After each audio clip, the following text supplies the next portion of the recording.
Hey, what's up, Soul Family? How's everybody doing? This is Felicia. Welcome to Library Sessions, the home of common sense and no confusion. And where absolutely no bullshittery and foolishness is allowed.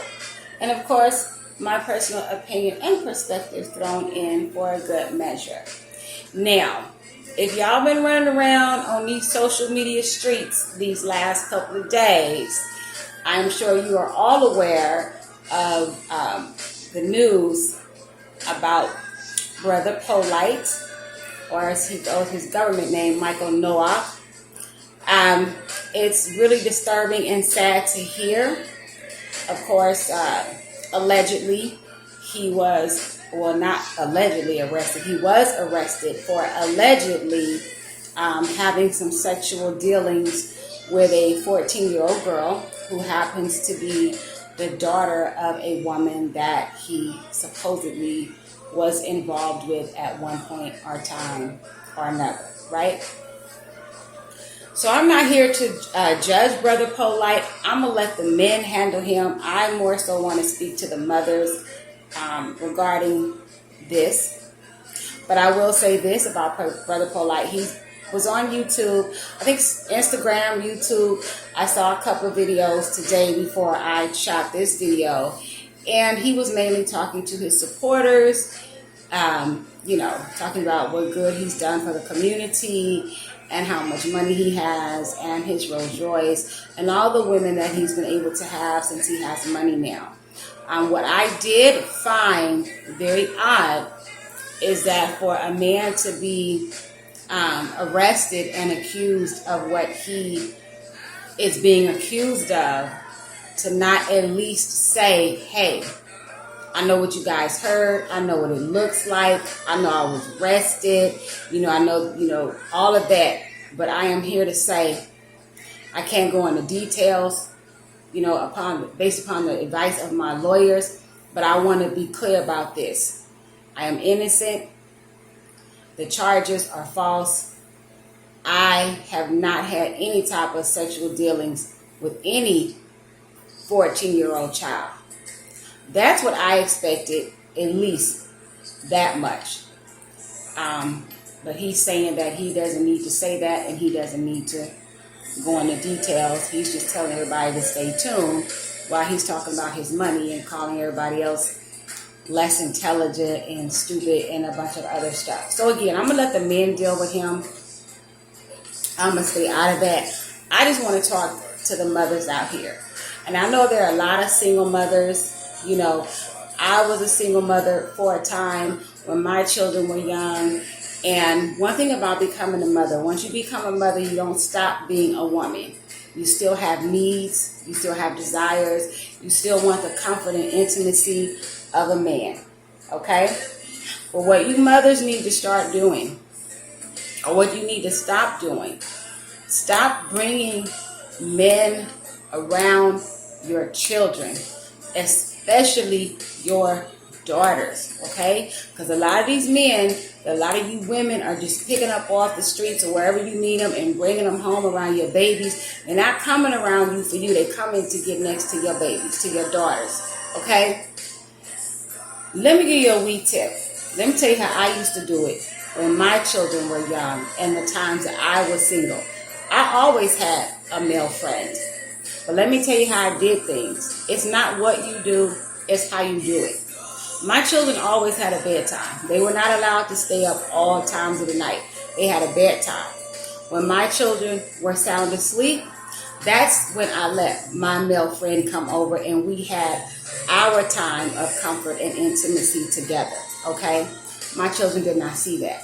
And I didn't care what time of night it was. It could be 3 o'clock at night, 4 o'clock at night. I'm like, hey, babe, get up. And he's like, what? What's wrong? Everything okay? Yeah, everything okay, but you gotta go. Felicia, what time is it? Oh, it's 3:45. Felicia, it's 3:45 at night. It's raining. I gotta go home. Yeah, you gotta go. Well, why? Why? Because number one, you're not my man. You're not my husband. You're not the father of my children. So what's not going to happen is that my children are not going to get up in the morning and see you laying in bed with me. That's what we're not going to do. So I made sure that my friend went home. And like I said, I didn't care what time it was. It could have been raining cats and dogs outside. You going to get up out of here, because my babies came first. And I always protected my children. And I always respected my children. So again, it's not what you do. It's how you do it. Your children come before you. Okay? When you become a mother and you have children, all your wants and your needs and your desires, I'm not saying that you just have to do away with all of that, but you got to learn a new way of doing things when you become a mother, because it's not all about you anymore. You have little ones to think about, and you have to put them first in your thoughts. And you got to learn how to maneuver your life around those babies. They're not there to maneuver their lives around you, because they didn't ask to be here. Okay? That's number one. And it's no different than when you see an animal out in the wild, like a mama bear. They don't call a mama bear for no reason, right? You catch some bear cubs out in the wild somewhere, and you get too close to those bear cubs. What's going to happen? That mama bear going to come bounding out of somewhere, and she's going to try to tear your face off if she can get to you. If she can get to you, she's going to kill you about her babies. She ain't taking no chances. She ain't trying to sniff you and see what you want and what you doing. Her first instinct as a mother is to protect her her cubs. And your first instinct as a mother is to protect your babies. But a lot of you mothers, y'all so hard up for a man. You so hard up to have a penis laying next to you and up in you every night that you literally sacrifice your children. And y'all need to stop that. And again, I'm not going to go in on Brother Polight. I'm going to let the men handle that. You know, I'm going to go ahead and stay out of that. You mothers need to do better. Because in this situation, if how the story is being told, if it is true, why in the hell, as a mother, did you allegedly allow a grown man to take your 14-year-old daughter off anywhere and you were not there with her? That's number one. Okay? So I'm going to leave that alone. You know, be mindful of who you bring around your children. These men y'all be meeting out here in the streets, leave them in the streets. Learn how to talk to a man. Learn how to converse with a man for a couple of weeks, a month or two. Go meet him somewhere in a public place where there's lots of other people. Get to know his family and his friends. Observe him. Pay attention to his patterns. Y'all be so busy trying to hop in the bed and play wife and all this old type of stuff and hop into these relationships really quick when you need to be observant and paying attention. If you pay attention to a person's patterns, that will tell you everything you need to know about their character, because patterns do not change. That's why it's called a pattern, okay? Let me tell you a quick story. When my daughter was about 17, I was dating this guy. We dated for about 6 months before I let him meet my daughter. I invited him over to my apartment one evening. And I told her, that he was coming by. Like, this is the guy I've been dating. I want you to meet him. She said, okay, mommy, no problem. So he came over. We're all in the living room talking. The TV's on or what have you. So I left the living room. I think I either went into the bathroom or I went into my bedroom. I don't remember. But I remember I left the living room. When he left, I asked my daughter, I said, what do you think? She looked at me and she said, Mommy, I don't like him. I asked her why. She said, when you left the room, I don't like the way he looked at me. I said, how did he look at you? She said, he just made me feel very uncomfortable. That's all my daughter had to tell me. I didn't ask her no more questions. I didn't ask her what did she mean and why. Oh, you probably just feel like that because he's new and this is your first time meeting him. I didn't make no excuses for this man. When my daughter told me he made her feel uncomfortable, at that very moment, how the hell I felt, I wasn't in love, but I liked him a lot. We had been seeing each other for 6 months. But at that exact moment, when my baby told me how that man made her feel, it was a wrap for him. And I called him and I let him know. And he tried to talk his way out of it. Well, you know, it wasn't even like that. I wasn't looking at her no type of way. And then the bastard had the nerve to ask me, was my daughter still a virgin? And when I tell you I cussed his ass out, I cussed his ass out. Because why are you concerned about whether or not my daughter is still a virgin? Her sexuality is none of your damn business. You are not her father. So you mothers, you all need to start paying more attention to your babies and less attention to these men. And you can still have a man. You can still have a male friend if you're not in a relationship or you're not married. But learn how to have a man when you have children. Watch your babies. Stop leaving your babies with these men, trusting these men because you desperate for a man. And your babies out here you got babies out here getting beat, coming up missing, found dead in trash cans, buried in the dump, you know, going to the doctor and they rectums and they vaginas are bust all open. Just all kind of craziness because so many mothers want to have a man. You understand what I'm saying? Your babies come first.